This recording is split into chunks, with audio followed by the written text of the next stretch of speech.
Salut à tous les villageois et les villageoises comptables. Merci de nous suivre et aujourd'hui on a posté une vidéo particulière. C'est un thème qui est la hantise de tous les étudiants, la notion de débit et de crédit. Et oui, tu as dû devenir dingue devant ces notions et c'est normal, ne t'en fais pas. Mais aujourd'hui on t'apporte des solutions, des idées pour être tranquille. Moi-même, j'ai galéré pendant des heures et des heures à essayer de trouver dans quelle colonne j'allais mettre quel compte. J'ai tout essayé, je devenais dingue. Car pour moi, les seules notions de débit et crédit que j'avais, c'était ceux de ma banque. Lorsqu'on me débitait, on me prenait de l'argent, et lorsqu'on me créditait, on me remettait de l'argent. Et d'ailleurs, pas beaucoup de monde me créditait mon compte. Mais en comptabilité, c'est une autre notion, on va la travailler maintenant, et ne t'en fais pas. Sache que cette notion te poursuit tout le long de tes études, tu vas douter, mais si tu retiens ces 3 astuces indispensables, tu ne te tromperas plus jamais. Moi-même, au niveau du DSCG, je les utilise constamment pour ne pas faire d'erreur. Allez, on y va. Astuce numéro 1, pense à l'effet miroir. J'ai pu, grâce à, on va matérialiser ça tout de suite avec un exemple. J'achète de la marchandise à mon fournisseur. J'ai pu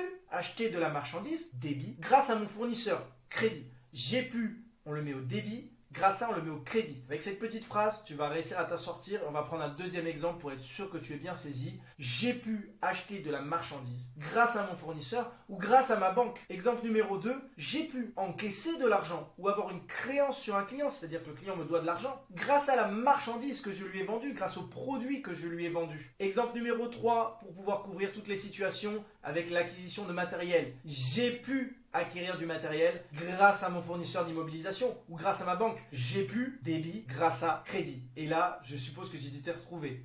Allez, un dernier exemple. Avec un emprunt à la banque, on aura tout couvert comme ça. J'ai pu obtenir de l'argent dans mon compte grâce à l'emprunt que j'ai fait à la banque. J'ai pu débit grâce à crédit. Et attention, le petit piège de la banque. Quand vous la remboursez, ça marche dans le sens inverse. Alors, remboursement de l'emprunt. J'ai pu rembourser mon capital et mes charges d'intérêt grâce à ma banque. J'ai pu débit grâce à crédit. On passe à l'astuce numéro 2. Pense à ce qui rentre et ce qui sort. En effet, quand tu vas pouvoir commencer à comprendre que ce qui rentre va au débit et ce qui sort va au crédit, tu vas pouvoir t'imaginer pas mal de situations et tu vas pouvoir t'en sortir encore une fois. On reprend l'exemple de l'achat de marchandises. J'ai fait rentrer de la marchandise et je vais payer avec mon argent. Donc je vais sortir mon argent. Donc ça passe au crédit. J'ai fait rentrer au débit, j'ai fait rentrer de la marchandise et je sors au crédit. On reprend l'exemple sur l'acquisition de matériel. J'ai rentré une machine dans ma société et j'ai payé mon fournisseur. Je vais sortir mon argent, mon fournisseur d'immobilisation où j'ai une dette envers lui.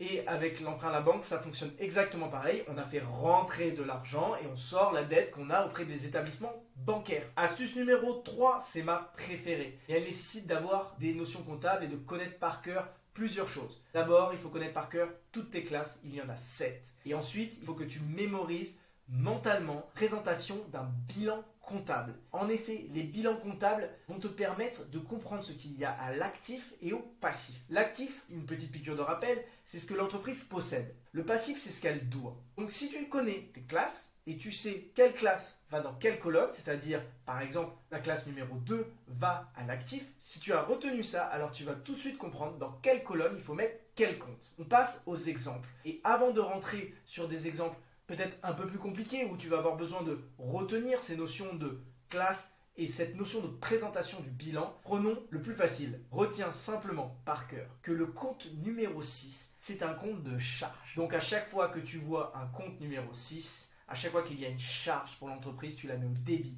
Et à chaque fois qu'il y a un produit, inversement, tu vas pouvoir le mettre au crédit. Donc retiens bien ça. Les charges, tu les mets toujours au débit.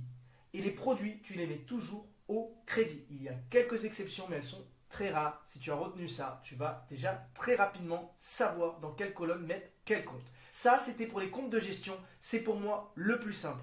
Maintenant, pour les comptes de bilan. Comme je t'ai dit tout à l'heure, si tu arrives à mémoriser les classes et si tu arrives à imprimer le bilan comptable, l'acquisition du matériel, ça va où? Ça va à l'actif, puisque l'entreprise possède le matériel, donc il va à l'actif.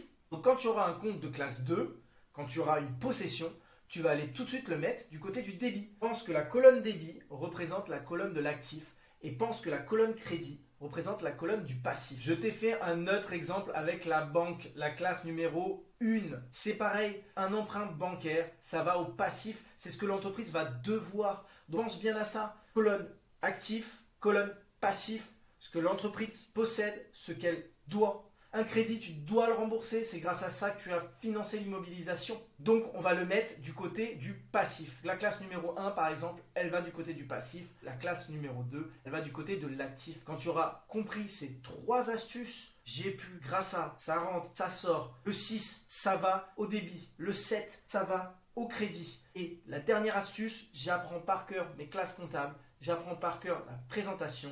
La colonne du débit représente l'actif, la colonne du crédit représente le passif. Quand tu auras retenu ces 3 astuces, je peux t'assurer que tu ne te tromperas plus jamais. Regarde cette vidéo plusieurs fois. Il y a tous les exemples que tu as besoin pour ces 3 astuces. Et crois-moi, tu ne réviseras plus pareil après. Merci à toi d'avoir visionné cette vidéo. N'hésite pas à la partager avec toutes tes promotions, tous les étudiants que tu connais. Elle peut vraiment aider. On envoie plein d'ondes positives au village comptable. Et nos réseaux, on est sur YouTube, TikTok, Facebook, Insta. On est sur tes réseaux préférés. À très vite pour une prochaine vidéo.